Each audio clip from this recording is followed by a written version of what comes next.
If you have the courage to hear the full nightmare, stay till the end. And don't forget to subscribe and hit the bell to uncover more terrifying stories like this.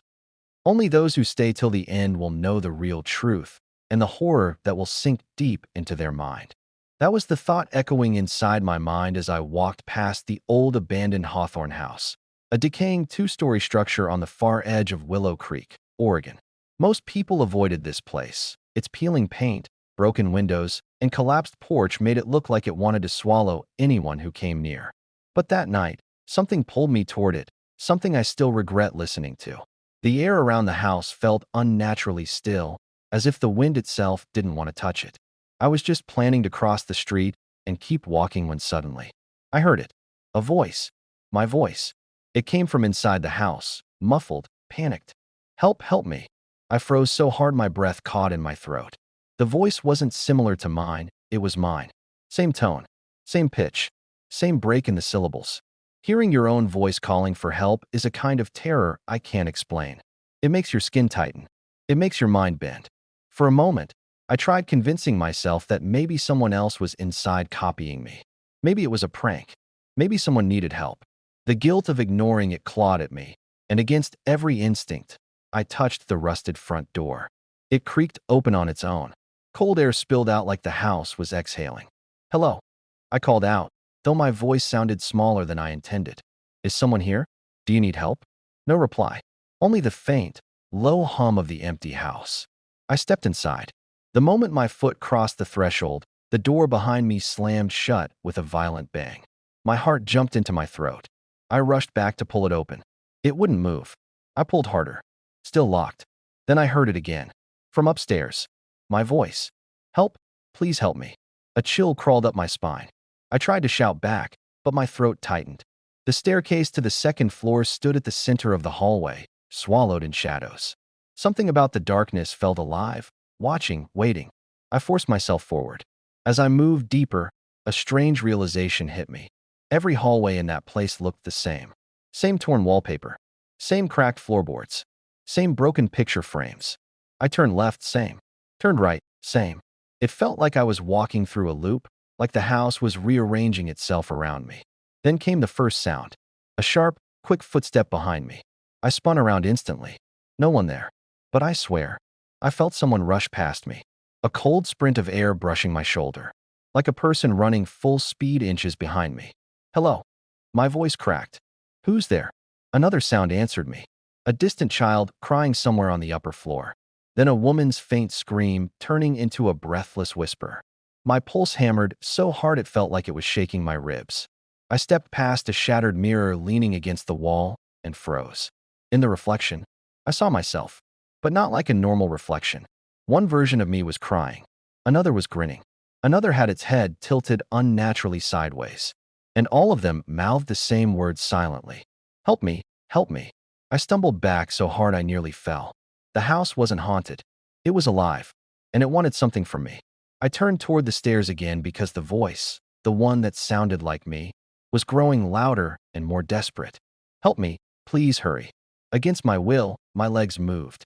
Each step up the staircase felt heavier than the last. By the time I reached the top, I wasn't sure if the panic in my chest was my own, or if the house had planted it there for me. The top of the staircase felt colder, as if the temperature dropped the moment my foot touched the final step. The hallway ahead was narrow, stretching into darkness like a throat leading into something hungry. The faint crying I had heard before had stopped, replaced by a slow, dragging whisper brushing against the walls. I didn't want to move, but something, maybe fear, maybe curiosity, maybe the house itself, pushed me forward. The carpet beneath my shoes felt damp, as if someone had spilled water hours earlier, or blood days ago. The walls seemed to pulse faintly under the dim, flickering light. Every few seconds, the bulb above me blinked, plunging the hallway into short, suffocating darkness. "Help, please." My voice again, but closer this time, just a few feet ahead. I walked toward the sound until I reached a door on the right. Its wood was scratched like someone had clawed at it with bleeding fingernails. My hand trembled as I reached for the doorknob. It felt like ice. I pushed the door open slowly. The room was small, empty, nothing but a single chair in the middle. But as soon as I stepped inside, The door slammed shut behind me with a thunderous crack. I spun around, grabbed the handle. It didn't move. The lock clicked on its own, trapping me inside. Then the whispers began. Soft at first, like the rustling of clothes behind me. Then louder. Then clearer. Where are you going? Don't leave. Stay. Help me. All in my voice. I backed against the wall, chest rising and falling sharply. My ears rang from the sudden cold silence that followed. I forced myself to breathe slower, scanning the room for another exit. That's when I noticed the mirror. It was nailed to the wall opposite me, large, cracked, and covered with a thick layer of dust. I hadn't seen it at first because it blended into the gloom. But now, something inside it moved. Not my reflection. Something behind me.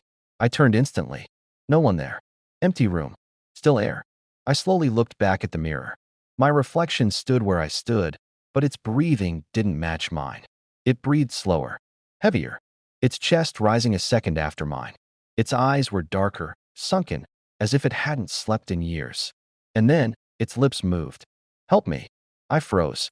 My reflection wasn't mouthing the words silently this time. It was speaking them, out loud. The voice came from the mirror.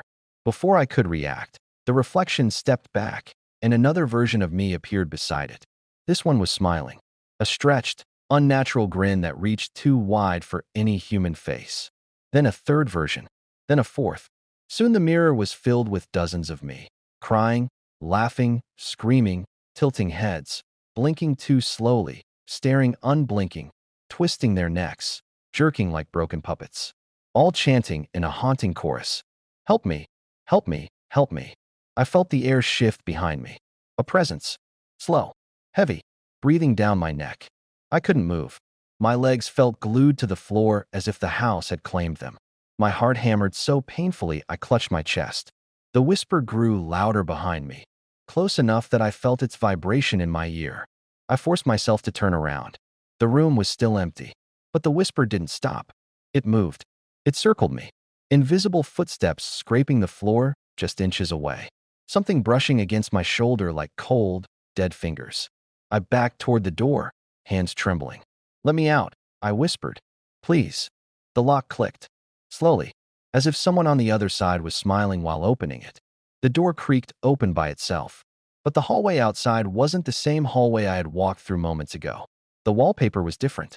The floorboards were rotted, and it stretched impossibly long, far longer than the house should allow. Behind me, all the reflections in the mirror spoke at once. You shouldn't have come here. I stepped into the hallway, and the door slammed shut behind me again. The new hallway felt wrong the moment I stepped into it.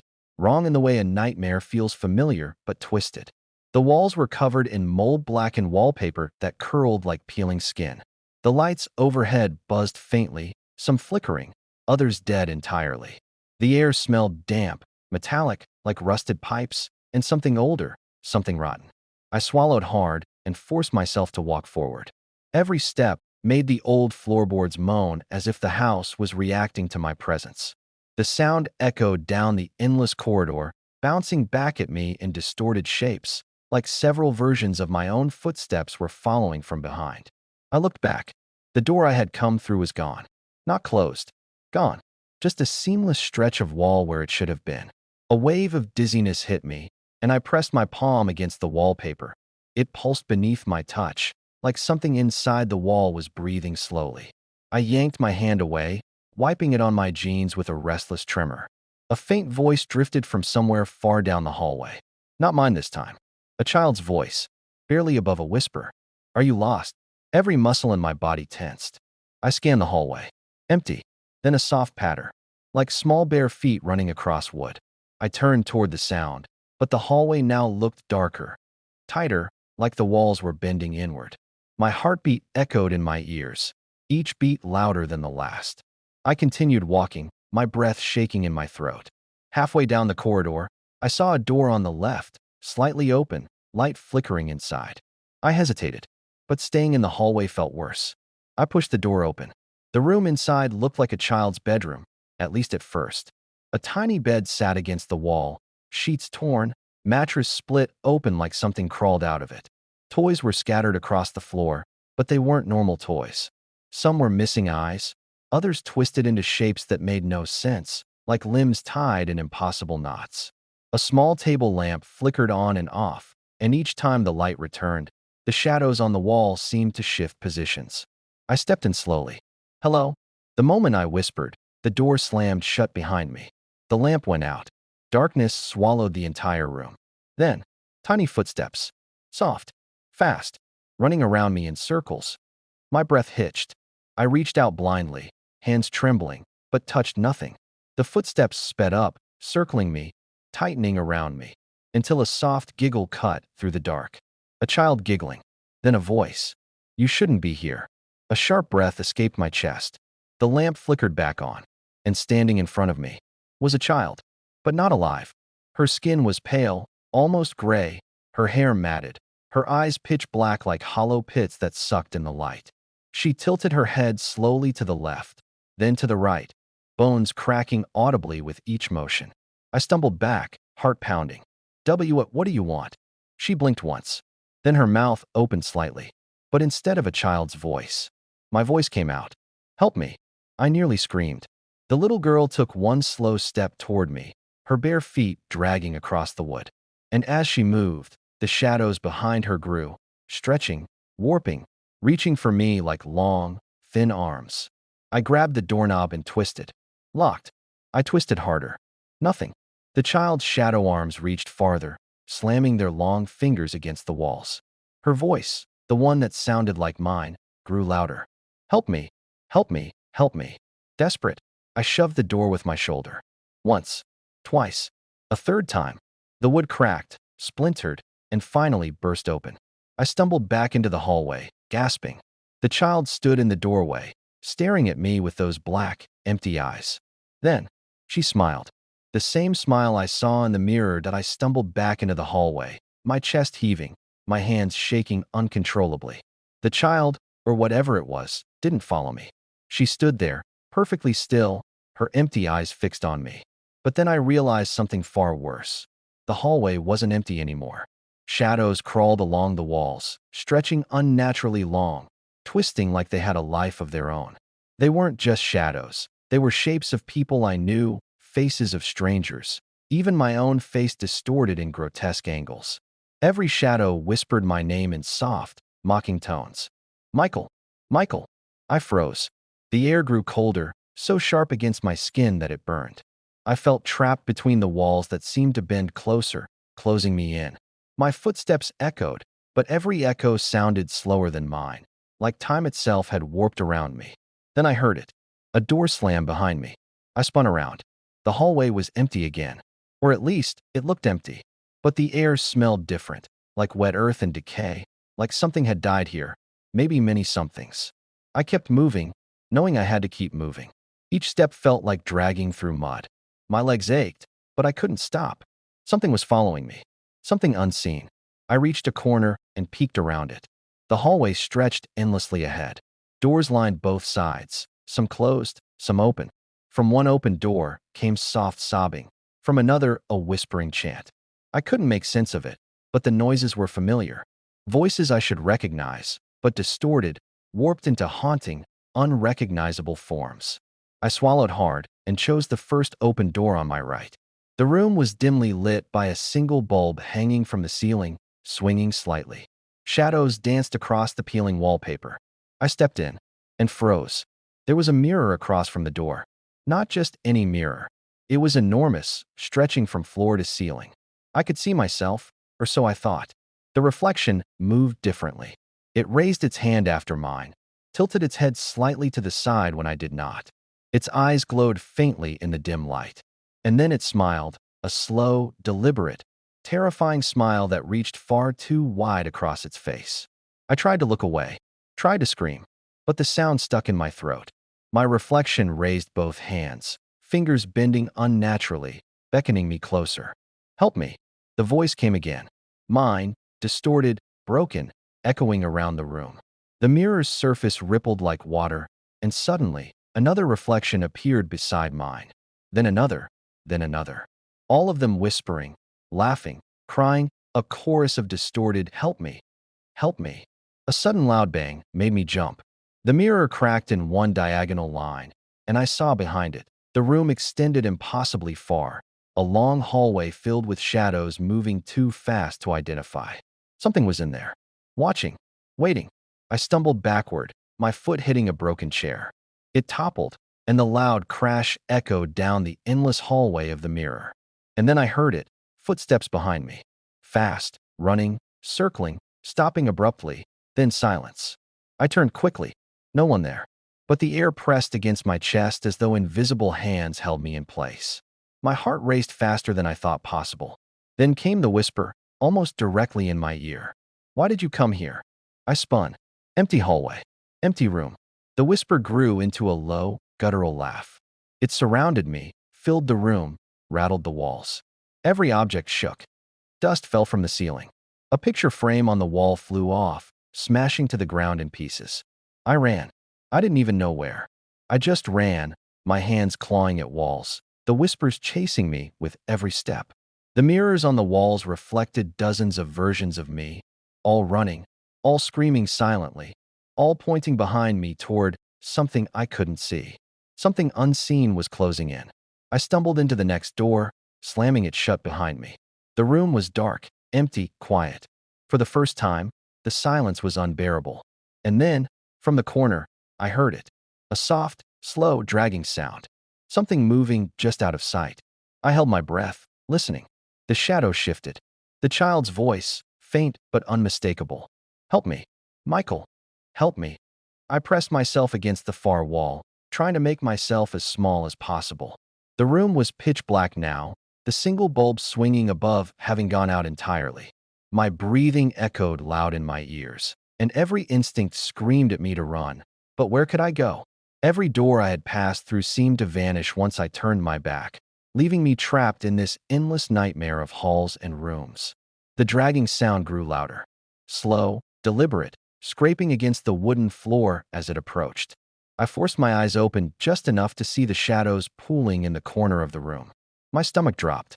It wasn't human. Its form shifted constantly, like smoke in a storm. Sometimes I thought I saw arms, then legs, then nothing at all. It moved closer and yet never stepped into the light, because there was none. My heart pounded so violently I thought it would burst. And then I heard it, my voice again. But this time, it wasn't just calling for help. It was screaming, "Help me! Help me!" I stumbled backward, my foot hitting a loose floorboard. It gave way slightly, creaking under my weight. The thing in the shadows seemed to react. It swirled faster, closer, a vortex of darkness that sucked the air from the room. I could feel its presence pressing into my chest. I couldn't breathe. Panic overtook me. I lunged for the door behind me. Locked. Of course.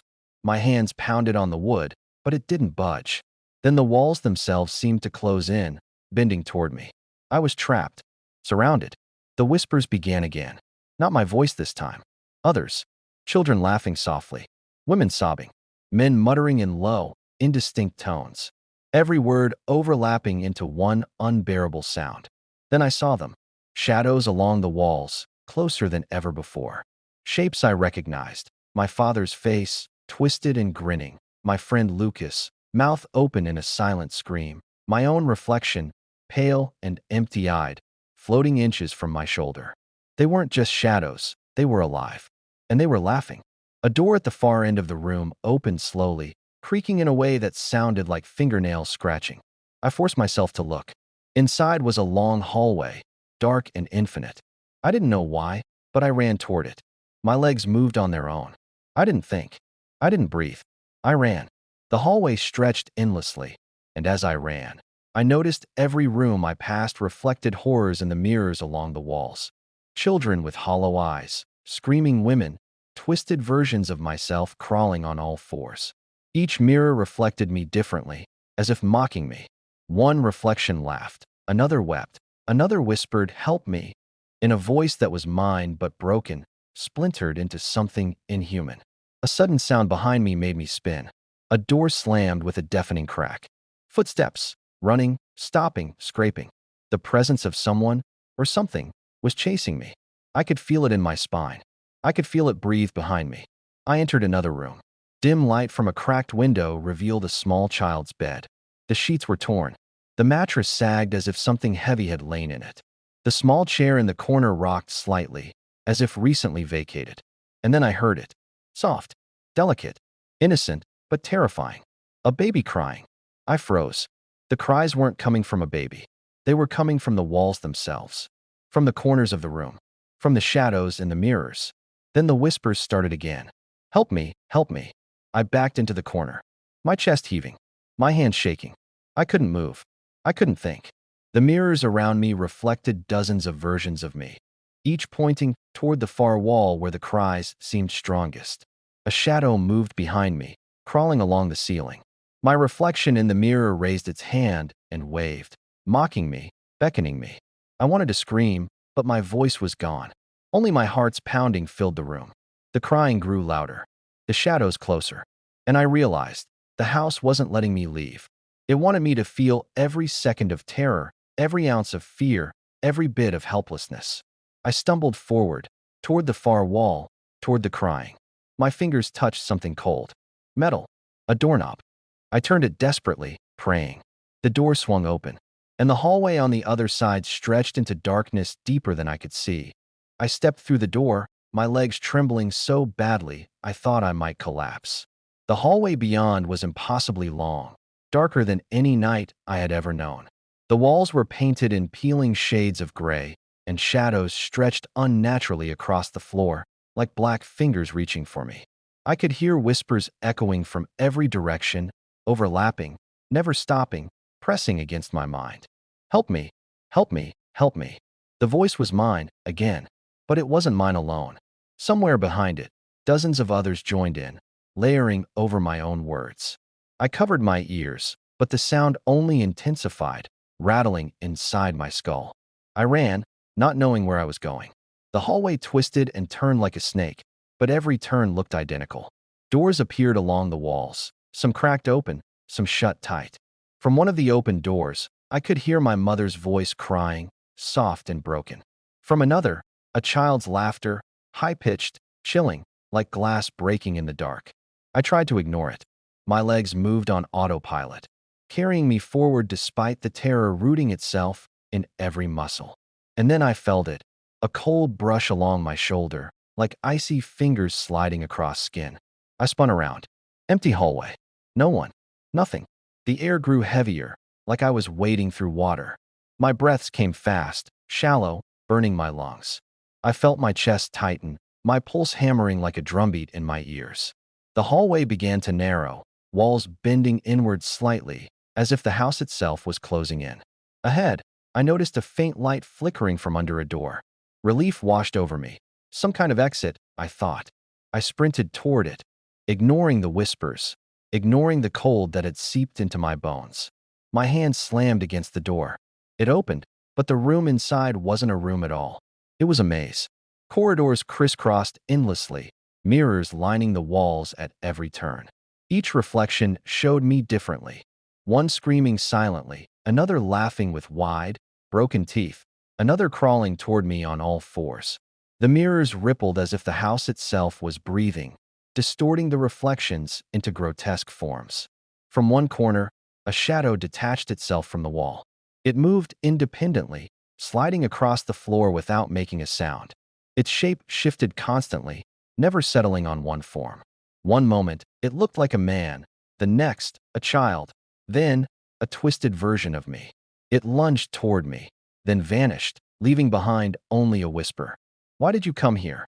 I tried to run, but the floor seemed to twist beneath me. My feet felt heavy, as if I were sinking into the wood. Panicked, I reached for a door to escape, only to find it locked tight. I pounded, screamed, clawed at it, but the wood didn't give. Then the sound started. Footsteps. Fast, dragging, echoing, coming from all directions. I spun, but every hallway looked the same. I could hear something running behind me, then stopping suddenly, as if studying me. My heart raced faster. I could feel breath on my neck, cold, ragged, and too close. I stumbled into a room at random. Inside was a small, dusty living space. Old furniture covered in sheets, cobwebs thick in every corner. And then I heard it again, crying. Children, women, men, voices overlapping in a haunting symphony. I turned toward a cracked mirror on the wall and froze. My reflection wasn't alone. Dozens of versions of me stared back. Each one moved differently. One waved, one laughed, one wept. They all whispered in unison, "Help me, help me, help me." I felt something behind me. Something cold, solid. I spun. Empty. The shadows stretched closer, crawling along the floor, along the walls, reaching for me. And then I saw it. The child from the previous room, standing in the center, motionless. Her black, empty eyes fixed on me. She smiled. And this time, I realized the smile was mine. I couldn't breathe. The hallway seemed endless, the shadows pressing against my skin like icy hands. Every step I took felt heavier than the last, as if the house itself weighed me down. The mirrors along the walls reflected me countless times, each version more grotesque than the last. Some laughed, some wept, some screamed silently, each one whispering the same words that burned into my mind. "Help me, help me, help me." I tried to run, but my legs refused to obey. It was like the floor had become sticky, pulling me down, holding me hostage. I pounded the walls, screaming, hoping that someone, anyone, would hear me. But the air around me was thick and suffocating. The shadows laughed. I noticed a door at the far end of the corridor. It was different from the others. Unlike the peeling, decayed wood around it, this door looked intact, polished, almost inviting. My heart leapt with hope. I ran toward it, stumbling over broken floorboards. My chest burning. I reached the door and tried the knob. It moved easily, swinging open to reveal a staircase descending into darkness. The smell hit me immediately. Wet earth, decay, something older and fouler than anything I'd ever smelled. I hesitated, knowing that moving forward might be the only way to survive, or to meet whatever nightmare awaited. I stepped down. Each stair creaked under my weight, echoing through the darkness. At the bottom, I found myself in a room unlike any I had seen in the house. It was enormous. High ceilings, walls covered with mirrors stretching to the floor, reflecting everything infinitely. The shadows pooled at the corners, forming shapes that moved, breathing, watching me. And then I heard it. My voice. Not just mine this time, but layered with hundreds of others. All crying, all screaming, all pleading. "Help me, help me, help me." I backed against a wall, heart pounding, trying to escape. But the room had no end. The mirrors multiplied my panic, reflecting my fear back at me from every angle. Every reflection twisted into something horrifying. My mouth stretched in a silent scream, my eyes black pits, my hands clawing at the air. The child appeared again, standing on the other side of the room. Black eyes, pale skin, hair tangled and wet. She tilted her head and whispered my name in a voice that was mine but broken, cracked. I tried to speak, but no words came out, only my ragged breathing. Suddenly, the shadows surged forward, reaching out with elongated arms. They grasped at me, brushing my face, my chest, wrapping around my ankles. I screamed silently, struggling against them. But every movement felt slowed, distorted, as if the house itself was manipulating time around me. The mirrors began to ripple, and I saw scenes I didn't understand. My family calling for me, their voices merging with the whispers of others. Children screaming, doors slamming, footsteps running and stopping in the empty halls. Every reflection twisted into another version of the horrors I had seen before. I stumbled backward, tripping over a loose floorboard. When I fell, I saw it. My reflection, separate from all the others, standing in front of me, smiling wide, black eyes hollow, fingers outstretched toward me. Behind it, countless shadows moved in unison, circling, dancing, whispering, "Help me, help me, help me." I clawed at the mirrors, breaking several panes. Glass shattered, slicing my hands, blood mixing with the dust on the floor. But the reflections didn't stop. They multiplied with every crack, every shard, each one more twisted, more mocking, more alive. I realized then that the house didn't just want me inside. It wanted me to see, to feel, to understand the true depth of the fear it contained. Every step, every sound, every reflection was designed to trap me, to make me a part of its endless nightmare. And then, above all the whispers, above the shadows, above the screaming, came the slowest, loudest sound I had ever heard. A child's cry. Close. So close it felt like it was right in my ear. And the reflection smiled wider than ever. The cry cut through the darkness, piercing my chest like a knife. My legs moved before my mind could catch up, dragging me forward through the endless mirrored room. Every reflection followed me, twisting, laughing, screaming silently. Some whispered, some wept, some pointed, all in unison. Help me! Help me! Help me! I ran blindly, crashing into shards of broken glass, cutting my hands and arms, blood dripping onto the floor. The mirrors multiplied with every step, showing me running in infinite loops, trapped in my own reflection.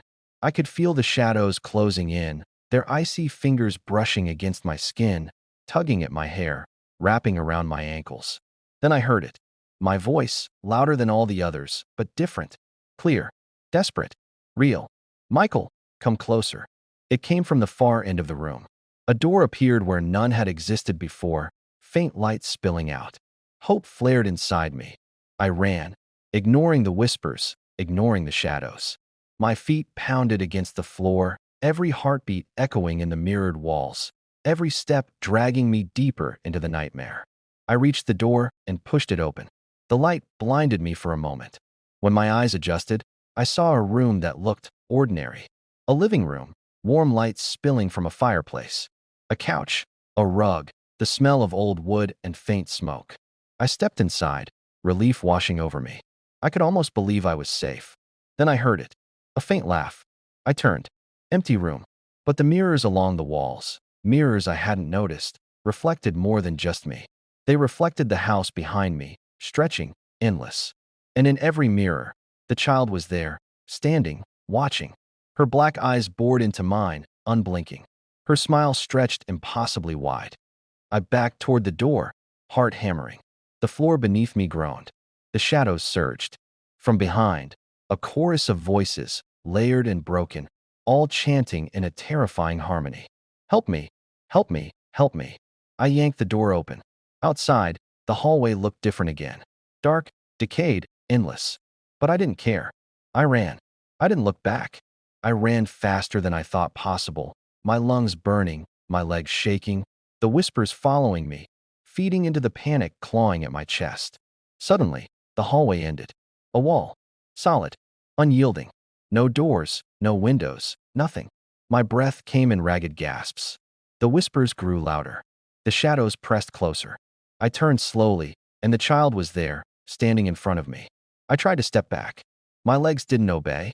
The shadows twisted into forms around her, faces I recognized, faces I didn't, all screaming silently. My own reflection appeared behind her, grinning, black eyes hollow, hands reaching out. Help me, she whispered. I screamed. The wall behind me rippled like water. The shadows lunged. I tried to move, tried to escape, but my body refused. The mirrors on the walls warped, showing endless versions of myself trapped in the rooms I had already run through, screaming silently, hands clawing at the glass. And then everything went quiet. The whispers stopped. The shadows froze. My own reflection stood still. The child tilted her head and smiled. Slowly, she whispered one final word. Forever. I felt my knees buckle. The floor beneath me vanished. I was falling, spinning, screaming, falling into darkness deeper than I had ever imagined. The echoes of my voice, the child's voice, the whispers, the cries, they followed me, wrapping around me, suffocating me. And then, silence.